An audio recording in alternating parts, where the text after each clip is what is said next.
Amigas y amigos de todo el Ecuador, tengan ustedes muy buenas tardes, bienvenidas y bienvenidos. Iniciamos aquí una nueva semana de trabajo a través de la gran señal nacional de Sonorama y en este programa, Adán Cineva. Mi saludo cordial quiero que hoy llegue hasta la ciudad de Cuenca, esta hermosa ciudad de nuestro país que acaba de celebrar fiestas apenas el 3 de noviembre, ayer. Así que un abrazo muy grande a quienes nos escuchan allá y también a quienes lo hacen a través del internet en www.sonorama.com.es.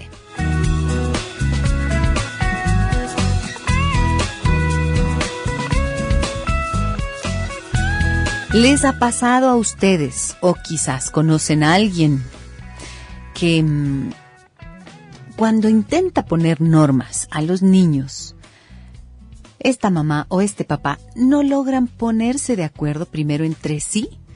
Y entonces esos desacuerdos hacen que sea imposible que los niños respeten, conozcan, sepan cuáles son las normas y cómo comportarse en el hogar.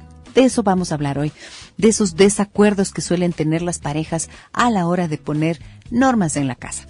Y nos acompañará la doctora Leonor Barrazueta. Ella es psicóloga educativa, directora de Aleteia, este centro de activación estudiantil. Y vamos a iniciar con música, un clásico de Benny King, Stand By Me, con músicos de la calle, de algunas partes del mundo. Ahora el sedán más vendido en el mundo también tiene el mejor financiamiento. Adquiera su Ford Focus con el 50% de entrada hasta 18 meses sin intereses o con el 30% de entrada a 12 meses sin intereses. Esto en Quito Motors, en los horarios extendidos de fin de semana, el sábado de 9 a 4 de la tarde y el domingo de 10 de la mañana a 2 de la tarde. Voy a la pausa comercial y enseguida regreso con la doctora Leonor Barrazueta. ¿Qué efectos puede tener en los hijos estos desacuerdos que tienen los padres? A veces desde si tiene que dormir a tal hora o no, hasta cómo tiene que hacer los deberes o cómo tiene que incluso comer o no comer. Volvemos enseguida.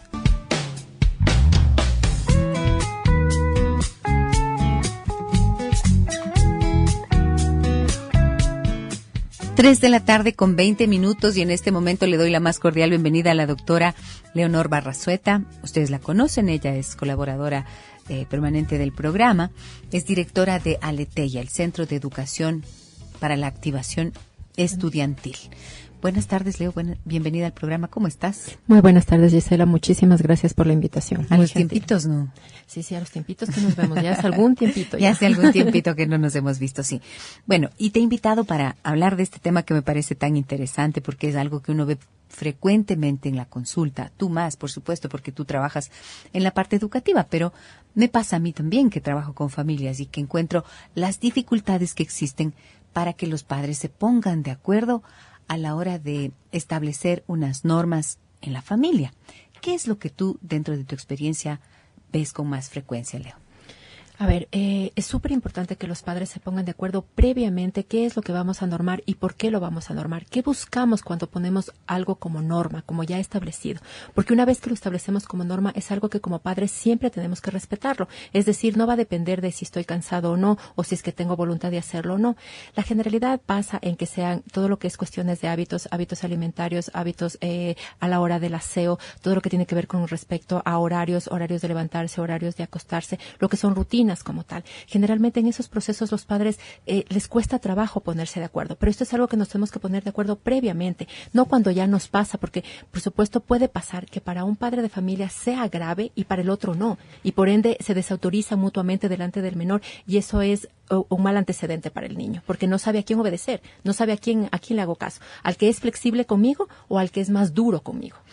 A mi marido le gusta comer frente al televisor y yo detesto eso porque en cambio a mí me enseñaron que hay que sentarse a comer todos juntos en la mesa. Eso dicen, por ejemplo, con mucha frecuencia las madres especialmente. Sí, es muy común que generalmente los padres quieran ver, por ejemplo, noticias en la noche y mientras están viendo las noticias también tomen la cena.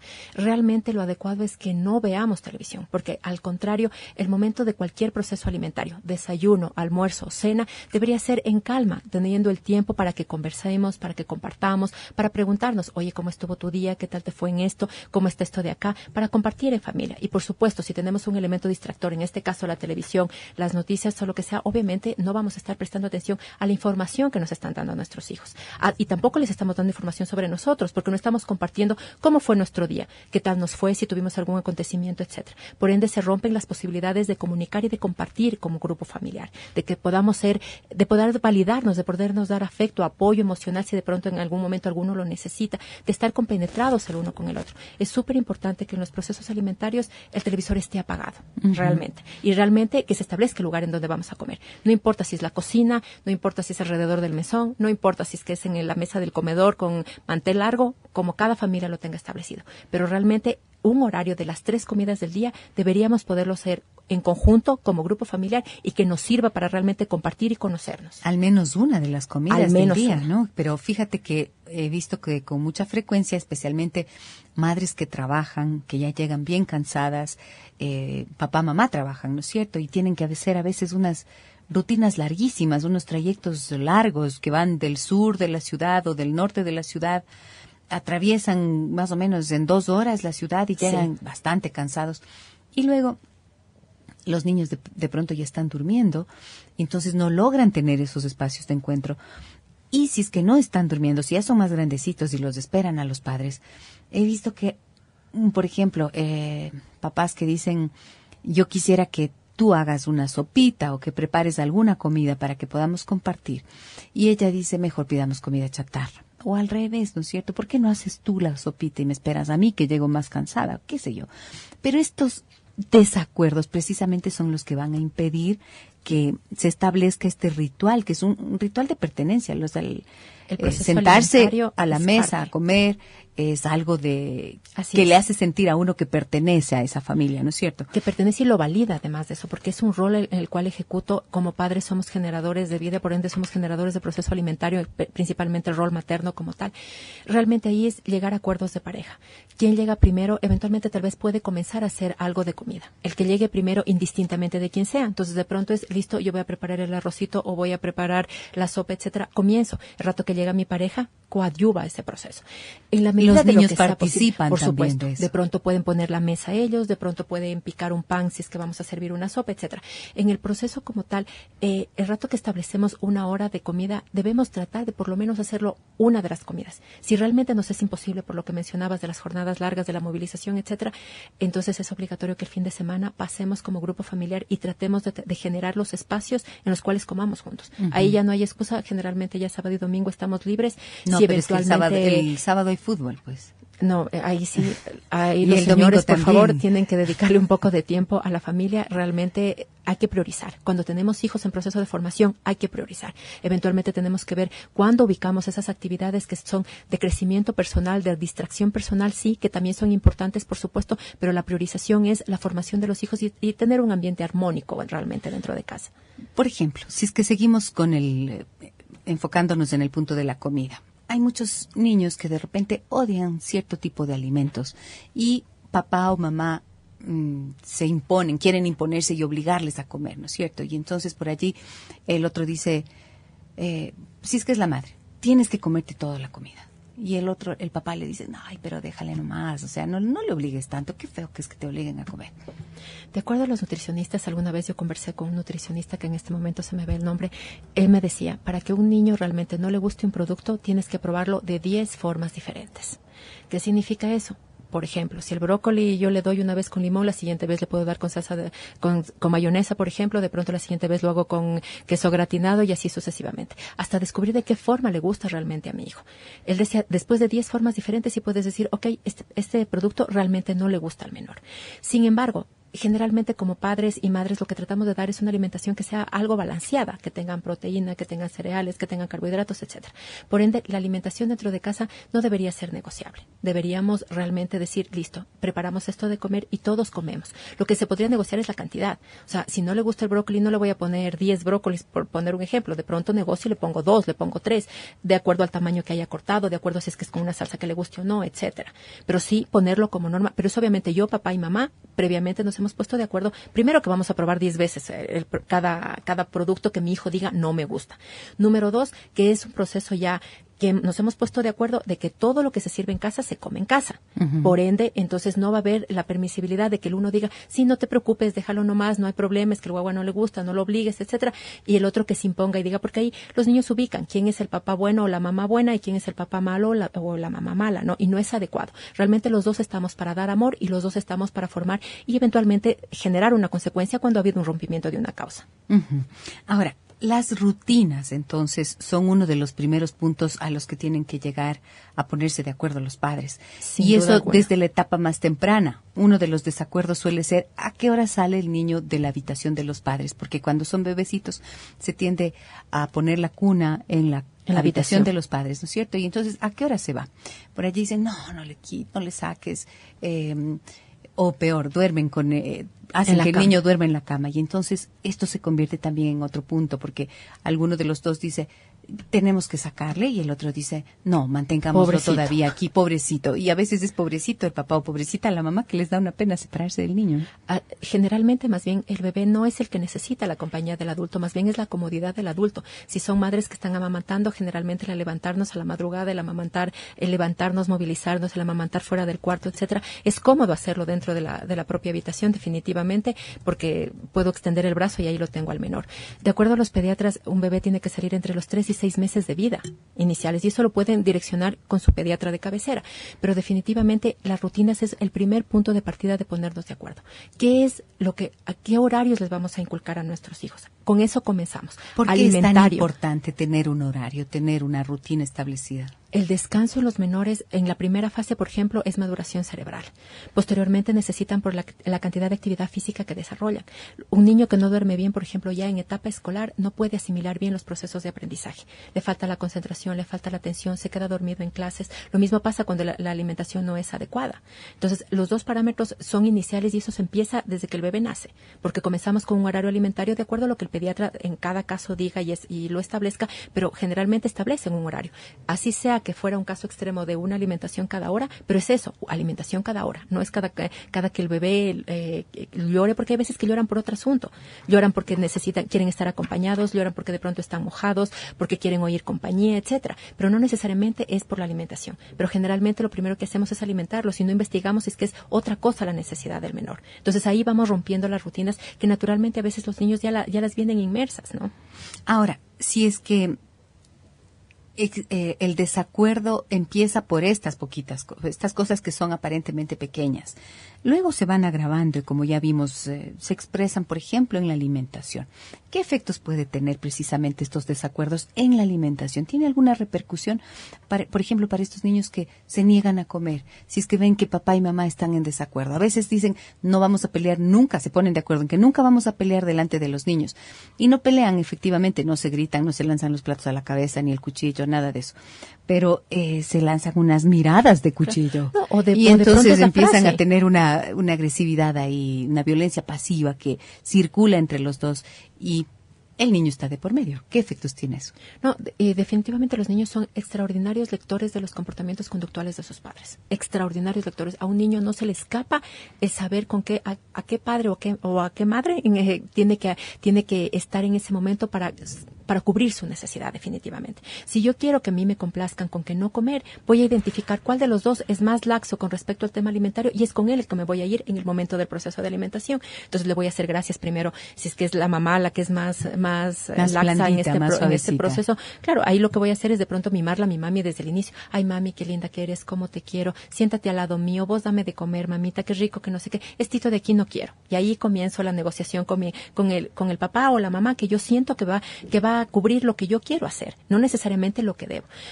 Acuérdense que todos los grupos alimentarios son necesarios para el proceso de crecimiento, para que el cuerpo, para los músculos, para el cerebro, cada alimento tiene una razón de ser.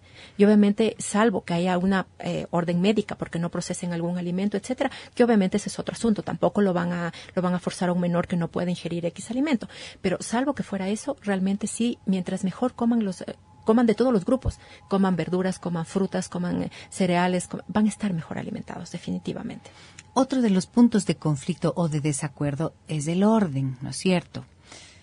Padres que pueden ser muy ordenados o madres que pueden ser muy ordenadas y entonces la pareja no. Y por allí entonces el hijo va a tomar como modelo al que le resulta un poco más cómodo. Vamos a saber, cómodo. Es el que es más cómodo, sí. Vamos a saber cómo proceder en estos casos. Y si ustedes quieren enviarme sus mensajes de texto al 9098, háganlo, por favor, que para mí siempre es un gusto poder atenderlos. También estamos en Facebook, Giselle Echeverría Castro. Coméntenme el tema, háganme saber sus consultas y volvemos enseguida con la doctora Leonor Barrazueta. Hoy hablamos de acuerdos entre los padres a la hora de poner normas a los hijos.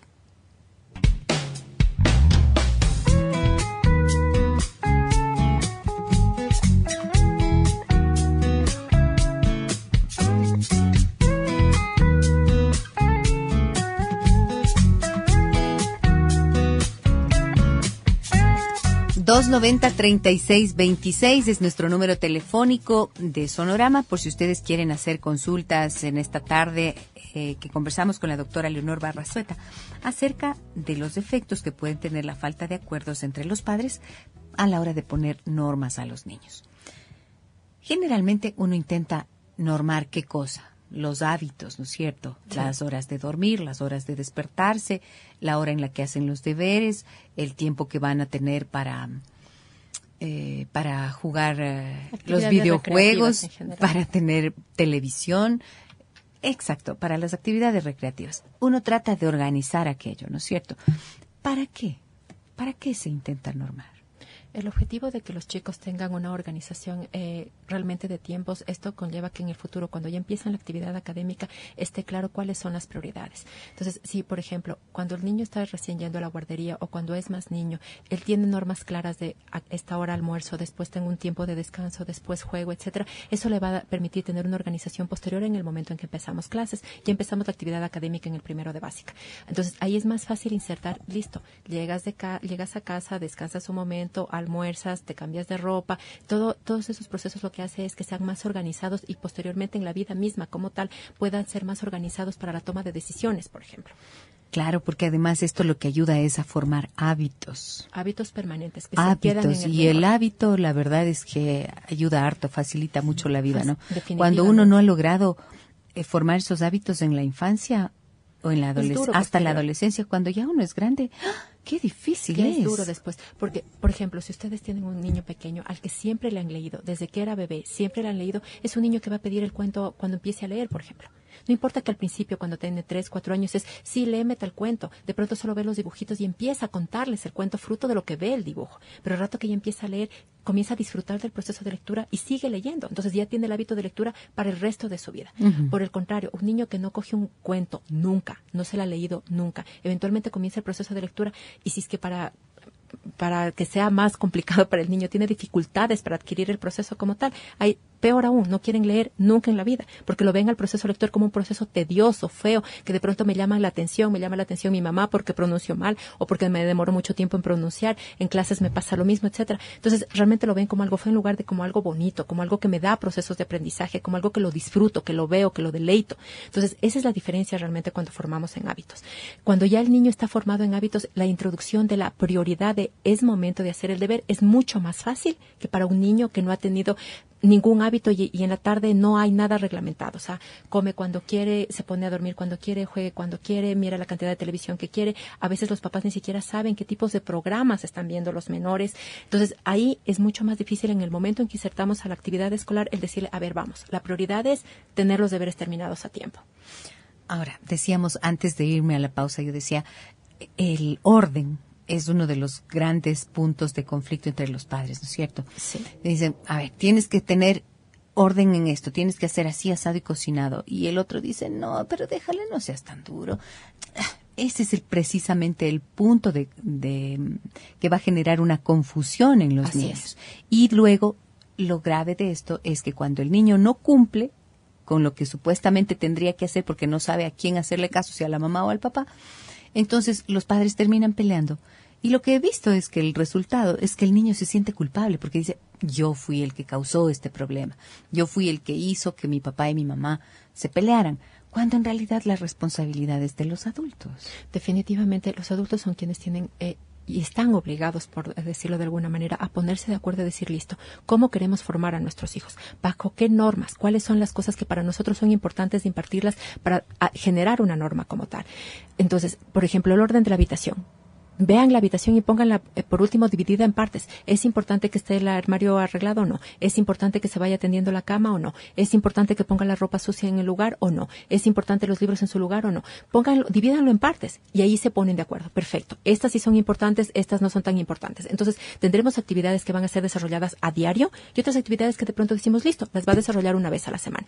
Por ejemplo, poner la ropa sucia en su lugar tendría que ser una actividad diaria porque todos los días nos cambiamos de ropa. Entonces, no puedo decir que sea una actividad para fin de semana. Eventualmente el decir, arreglamos los cajones, puede ser una vez al mes. Cambiamos de sábanas, puede ser una vez a la semana. O sea, dependiendo de la actividad que pongamos en el cuarto dividido, es mucho más fácil que se pongan de acuerdo y para no generalizarlo, porque de pronto uno dice, no, si el cuarto es importante arreglado y el otro también dice lo mismo. Pero el cuán arreglado es la dificultad.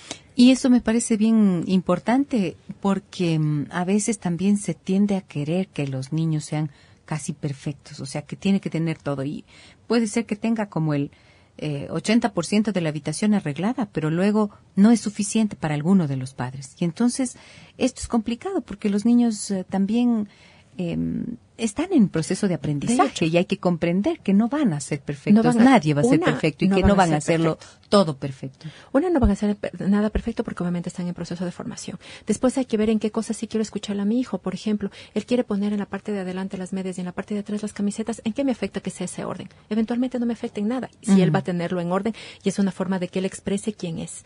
Después, realmente cuando no nos ponemos de acuerdo como padres, el niño no sabe a quién direccionarse. No sabe, lo que siempre va a buscar es en dónde tengo mi mayor ganancia. Entonces, si mi mayor ganancia es, en este momento yo no quiero arreglar el cuarto o no quiero tender la cama porque estoy viendo un programa de televisión y tengo uno de mi papá o mi mamá que me complazca en eso es lo que voy a hacer. Entonces voy a decir, no, es que mi mami me dijo que no arregle el cuarto, que lo arregle más tarde, que lo arregle después del desayuno o cosas así. Entonces, esto hace que los guaguas identifiquen a una figura como la más fuerte dentro del grupo familiar y a la otra como una figura débil. Pero realmente los dos estamos obligados a premiar y los dos estamos obligados a también imponer la norma como tal, en conjunto, porque somos un equipo. Entonces, el equipo tiene que vérselo en conjunto. Mis hijos tienen que saber que lo que yo digo que es castigo, mi pareja va a decir exactamente lo mismo. Si yo digo esto se premia, mi pareja va a decir lo mismo, esto se premia. Si decimos el cuarto tiene que estar bajo estas características, esas son las que se van a respetar.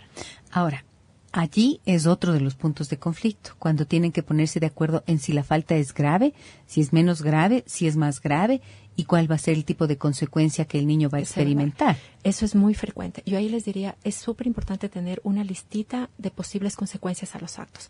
Con eso, en el momento que nunca un padre de familia debería castigarlo al niño en el momento que está con la euforia encima, con la ira encima, con el problema encima, por decirlo de alguna manera. ¿Por qué? Porque eventualmente puedo llegar a extralimitarme y poner un castigo que a veces es incumplible. Número 2, a veces es excesivo para la falta. Un mes sin teléfono celular. No, un año sin ver televisión. Un año sin ver televisión. Son cosas que no vamos a poderlas cumplir definitivamente. Y después, obviamente, cuando hay papás que han venido con una carga de afuera, eventualmente están agresivos en ese momento, pueden llegar a tener comportamientos agresivos con los hijos cuando es una falta así. Los golpean. Cuando es una falta leve. O sea, leve me refiero a que, por ejemplo, fue que no puso la ropa sucia en su lugar. No es una falta tan grave y eventualmente recibe un castigo desmesurado. ¿Por qué? Porque el papá estuvo ofuscado en ese momento, estuvo en un mal momento, tuvo un mal día, se le pasó a alguien en el semáforo, lo que quiera que haya pasado. Entonces, sí es preferible que tengamos un listado de posibles consecuencias e incluso la norma debería ser conocida por el menor. O sea, esta es la forma en que te pedimos que lleves tu cuarto.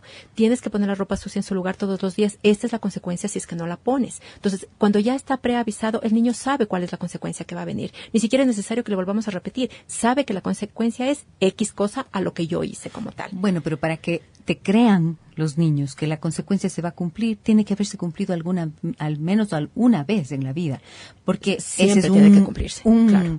Porque ese es un problema también de los padres, que entonces ponen la norma, ponen la consecuencia, y a la hora que el niño infringe la norma, la consecuencia no llegan o cambian de consecuencia, y por lo tanto pierden credibilidad ante el niño. Claro. Y terminan enojados con el niño. Claro, cuando decíamos que papá y mamá tienen que ponerse de acuerdo, es justamente por esto. El rato que papá y mamá estamos de acuerdo, podemos generar, si cabe el término, como un código comportamental interno dentro de casa, con las consecuencias y con lo que esperamos de nuestros hijos, que esto van a ser comunicados a cada menor. Y obviamente esto va a ser revisado cada cierto tiempo, porque son diferentes las normas que vamos a poner a un niño de 5 o 6 años, a un niño de 10, que a un adolescente o que a un joven. Esto vamos a ir revisándolo cada cierta cantidad de tiempo, y obviamente igual las consecuencias se van a ir actualizando de acuerdo a esta cantidad, a las edades que van pasando a nuestros hijos. Pero el rato que nos ponemos de acuerdo, ahí realmente podemos permitirnos el cumplimiento obligatorio de esa norma como tal, porque estamos puestos los dos de acuerdo como tal, los dos lo hemos conversado, los dos hemos visto la consecuencia adecuada y se va a cumplir.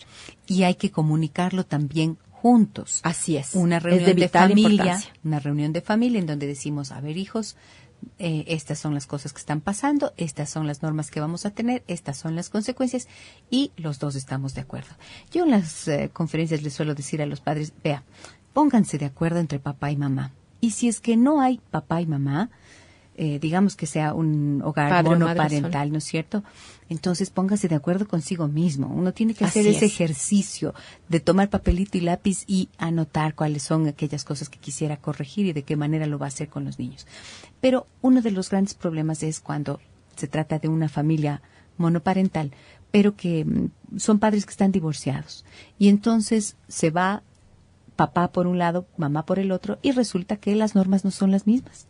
Si les ha costado ponerse de acuerdo mientras vivían juntos, peor cuando se divorcian, porque entonces es como que cada uno pone sus normas en su casa, en su espacio, y el niño va de un lado al otro sin saber qué pasa. ¿Qué piensas de esto, Lema? Ahí definitivamente, de nuevo, debe prevalecer el principio de yo soy padre, yo soy madre. Ponerse de acuerdo, yo sé que es mucho más complicado cuando las parejas han sufrido un proceso de divorcio como tal, porque hay más heridas de por medio, pero eso hay que dejarlo a un lado y saber que me divorcio de la persona. No funcioné como pareja, como hombre o como mujer de esta persona, pero como padre o madre tenemos que seguir funcionando en medida de lo que cabe con cierta armonía. Por ende, debemos tratar de, por lo menos lo que son normas de comportamiento básico, tenerlas en cuenta. Por ejemplo, lo que son respeto a la autoridad. Entonces, los dos lados tienen que comunicarlo de la misma manera. No vamos a permitir X cosa, la consecuencia es esto si llega a pasar. Lo que son normas, o sea, lo que son hábitos, te bañas todos los días, incluyendo que estés en la casa de tu otro padre o de tu madre, o sea, no importa en dónde estés. Estos procesos mínimo tienen que conversarse, porque incluso si es que uno de los padres por X circunstancia tuvo que castigarlo al menor y el castigo fue 3 días sin ver televisión y resulta que 2 de esos días se van a cumplir en la casa del otro padre, debería poderle comunicar y decirle, mira, pasó esto con el menor, esto fue lo que y este fue el castigo que le puse. Por favor, a cumplirlo. Porque eso hace refuerzo del principio de autoridad de ambos roles, porque finalmente los dos roles van a ser partícipes en la vida y en la formación de ese menor, indistintamente de que estemos juntos o no. Esto es clave porque ocurre que si es que esto no se maneja de esta manera, los chicos entonces empiezan a aprender a escapar. Si es que en casa de mamá me ponen la cosa más difícil, entonces me voy donde mi papá. Y si es que el papá en algún momento se le pone difícil, entonces me voy donde mi abuela.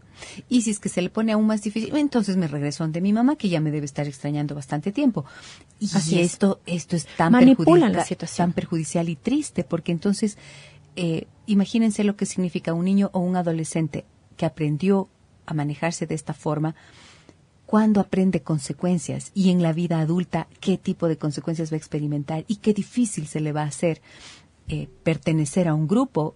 Obedecer la disposición. Aceptar una normatividad que en todas partes hay, en un sitio de trabajo, en una familia que vaya a crear. En la misma escuela, en el mismo colegio, hay una normatividad. Tienes que sacarte un puntaje X para hacer el pase de año, tienes que llevar el uniforme de X manera, estos son los colores del uniforme, se te permiten este tipo de peinado, etcétera, la hora de entrada, la hora de salida del plantel educativo. Entonces, hay muchísima confrontación cuando los chicos comienzan a manipular a las relaciones. Y después de la adolescencia, generalmente se dan cuenta cuál es el padre más permisivo y eventualmente, por ejemplo, si la mamá le dijo, no te puedes ir a esa fiesta porque sacaste baja calificación, este fin de semana semana me toca irme con mi papi. Se van con el papá y el papá lo convencen y le dicen, no, es que mi mami sí me dio permiso. Y de pronto el papá ni siquiera vio las notas, ni siquiera las revisó o las recibió siquiera. Entonces ni siquiera tenía el argumento para decirle, oye, pero estás mal en notas, deberíamos quedarnos a repasar. Así sea que no nos quedemos a repasar, pero es una consecuencia. Mi amor, para que te vayas a la fiesta, tu cumplimiento es que eres un estudiante. El estudiante, ¿qué nota tiene que tener? Esta es la que te solicitamos. Gracias, no te puedes ir a la fiesta. Es decir, que experimente una consecuencia lógica del comportamiento que ha sido inadecuado. Me dicen en el 9098, hola, en buena hora por su programa, ¿un niño con atención dispersa puede tener algún curso en Aleteia? Tania nos escribe esto. Sí, Tania, con ¿Cómo mucho se gusto. maneja ese tipo de problemas? Bueno, cuando estamos hablando de atención dispersa, ahí lo que primero tendríamos que hacer es un proceso de evaluación para identificar qué es lo que está pasando y desde dónde surge el proceso de desatención en este caso. Después de ese proceso, obviamente, fijamos lo que es un programa que va a remediar el problema como tal. Ok. ¿Qué es la atención dispersa? La atención dispersa es cuando un menor no logra mantener un nivel de concentración adecuado para su edad cronológica y por ende pierde los procesos pierde el proceso de atención en clase y por ende pierde el hilo de la clase como tal. Entonces, si están enseñándole, por ejemplo, la noción de cantidad y estábamos en el número 3 y él se perdió y de pronto recupera la atención en el número 8, no sabe cuál es el número 3 como tal en noción de cantidad. De pronto lo identifica en el dibujo, pero no identifica que ese 3, esa graficación del número 3, hay una representación numérica alrededor, una lógica matemática que son 3 objetos. Me dicen en el correo electrónico adancineva@sonorama.com.es. Me dice, Gisela, mi marido dice que soy demasiado temática porque vivo detrás de mi hijo de 11 años, recordándole que se despierte, que se vista, que se lave los dientes y también antes de dormir, que se lave los dientes, que haga las oraciones y que se duerma. ¿Cree que en serio estoy siendo muy exagerada? A ver, gracias. Loli dice el mensaje. Loli, muchas gracias por su comunicación. Ahí hay 2 parámetros que tenemos que observar. La número 1, 11 años ya es una edad adecuada para que el menor se despierte solo. Así que mi consejo sería cómprele un despertador. Enséñale el manejo del despertador y que él solo tenga que ponerse. Porque ya es una hora o sea, en edad cronológica es adecuado que él se despierte solo como tal.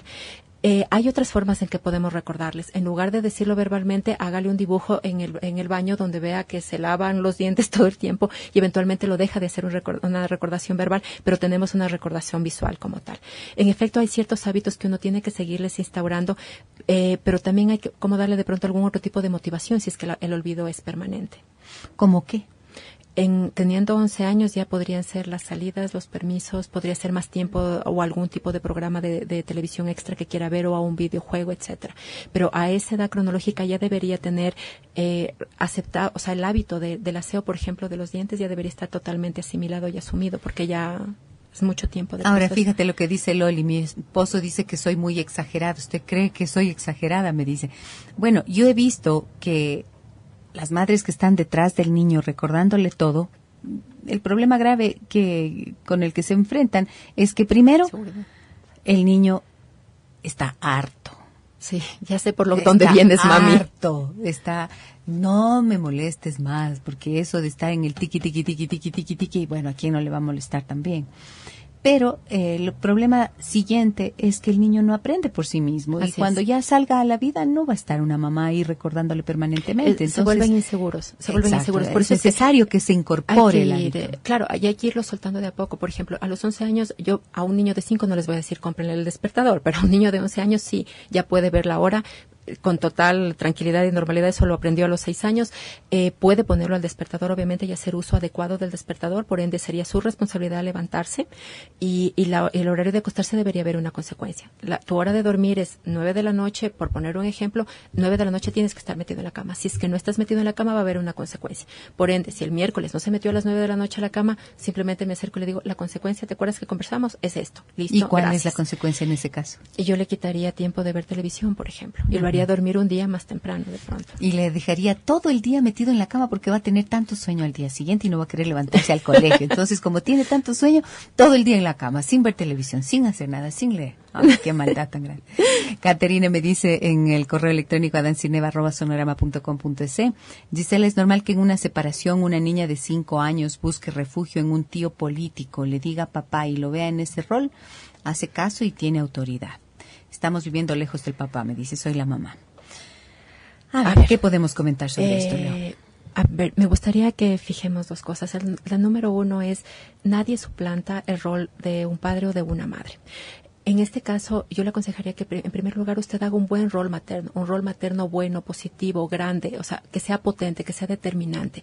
Los menores, si bien es cierto, necesitan el rol eventualmente de la figura que está ausente, pero el primer rol que tienen que reconocer y la primera autoridad que en este caso ella tiene que reconocer es a usted como rol materno, como rol de autoridad. El tío es eso, es tío, no es padre, no es madre. Y no hay opción de suplantar estos roles que son de vital importancia dentro del proceso de crecimiento como tal. Por ende, primero establezcase un rol fuerte usted para después sí generar, o sea, que ella genere el conocimiento del rol por otras vías, pero no como prioridad. Indispensable, dígale a la niña y póngase de acuerdo con el señor, complemento a lo que decía Leonor, que estoy muy de acuerdo. Hay que decirle a la niña, tu papá se llama tal. Si usted tiene foto del papá, muéstrele la foto del papá, aunque esté lejos. No importa, es parte de la identidad de su hija. Y el tío político se llama Guillermo. Bueno, es el tío Guillermo y es tu tío, es el tío político, el tío Guillermo. Papá es papá, se llama de tal forma y así asado y cocinado. Indispensable. Ojo, tengan mucho cuidado con eso. Aunque tengan los 100,000 resentimientos con la pareja, piensen que el daño más grande que le pueden hacer a un niño es negarle el derecho que tiene de saber quién es su padre, obviamente porque es su origen, su linaje, su identidad, y luego dejarlo que no tenga espacio para la confusión. Qué pena que me llegan ya muy tarde los mensajes siguientes y no me da el tiempo para poder leerlos. Mañana los podemos trabajar en el programa a partir de las 15:05. Leo, muchísimas gracias por tu presencia. Como siempre es un gusto compartir contigo el programa. Muchísimas gracias, Gisela, por la invitación y muchísimas gracias a todos los oyentes. El número de teléfono de la doctora Leonor Barrazueta me están pidiendo, por favor, rapidísimo, en el 9098. Es el 2923-043. 2923-043. 2923-043, doctora Leonor Barrazueta. Muchísimas gracias, amigas y amigos, por estar pendientes del programa. Mañana los espero, 15:05. Soy Gisela Echeverría. Un abrazo grande a todas y todos. Hasta mañana.